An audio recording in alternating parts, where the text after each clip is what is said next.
দেখতেই পাচ্ছেন এখানে আমি একটা বড় সাইজের আম নিয়েছি আর নিয়েছি পনির, এক টুকরা পনির। আজকে এই পাকা আম দিয়ে ম্যাঙ্গো সন্দেশ তৈরি করে দেখাবো। পুরো ভিডিওটা দেখুন, আশা করছি ভালো লাগবে। পুরো ভিডিওটা না দেখলে আপনারা বুঝতেই পারবেন না ঘরে থাকা উপকরণ দিয়ে যে এত সুন্দরভাবে ম্যাঙ্গো সন্দেশ তৈরি করে নেওয়া যায়। এবার আমি প্রথমেই পনিরটাকে গ্রেট করে নিব।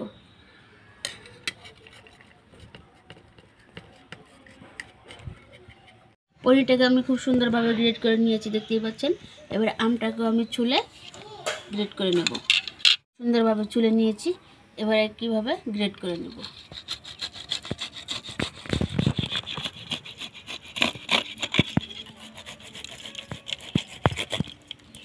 পনিরটাকে এবার হাতের সাহায্যে আমি নরম করে মেখে নেব, দানা দানাগুলিকে ভেঙে নেব। এবার আমি কড়াইয়ে গ্রেট করা আমটাকে ভালো করে জাল করে নেব।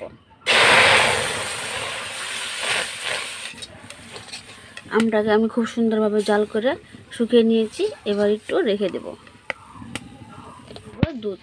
দুধটাকে আমি হালকা জাল করে নিয়েছি। এবার দিয়ে দিব পনির।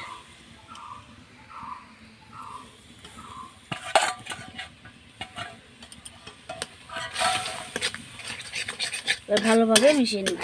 এবার দিয়ে দিচ্ছি চিনি, আপনাদের পছন্দ মতো বাড়িয়ে কমে দিতে পারবেন। দিয়ে দিচ্ছি 1 চামচ গুঁড়া দুধ। এবার দিয়ে দিচ্ছি একটা এলাচ থেতো করে। সন্দেশের ব্যাটারটা হয়ে গেছে, এবার নামিয়ে নেব। এখানে অল্প ব্যাটারটা নিয়ে নিয়েছি সন্দেশের। এবার আমি ম্যাঙ্গো শেপ দিয়ে নেব।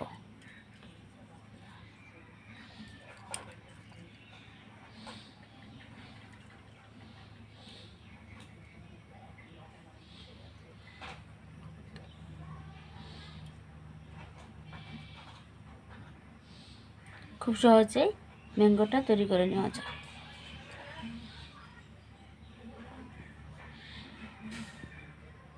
এবার আমি বোটা দেওয়ার জন্য আর পাতা দেওয়ার জন্য একটাখানে ফুড কালার মিশিয়ে নিয়েছি, সেটা এবার পাতা শেপ বানিয়ে নেব।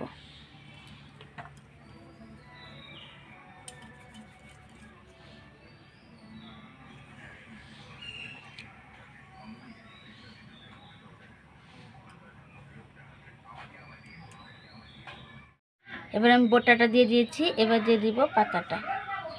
এভাবে করে বসিয়ে দিলে হয়ে যাবে। দেখুন কতটা সুন্দর লাগছে ম্যাঙ্গো সন্দেশটা। একইভাবে আমি সবগুলি সন্দেশ আবারও একইভাবে বানিয়ে নিলাম।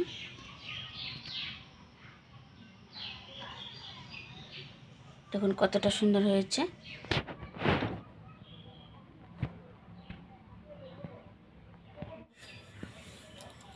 দেখতে দেখতে আমি সবগুলি আম সন্দেশ বা ম্যাঙ্গো সন্দেশ তৈরি করে নিয়েছি। একবার হলো এভাবে ম্যাঙ্গো সন্দেশ তৈরি করে খাবেন, খুব ভালো লাগে খেতে, আর অল্প সময়ের মধ্যে বানিয়ে নেওয়া যায়। দেখুন দেখতে কতটা সুন্দর লেগেছে। একদম বোঝাই যাচ্ছে না যে কিনা আম না, ঘরে থাকা উপকরণ দিয়ে হাতে বানানো আম।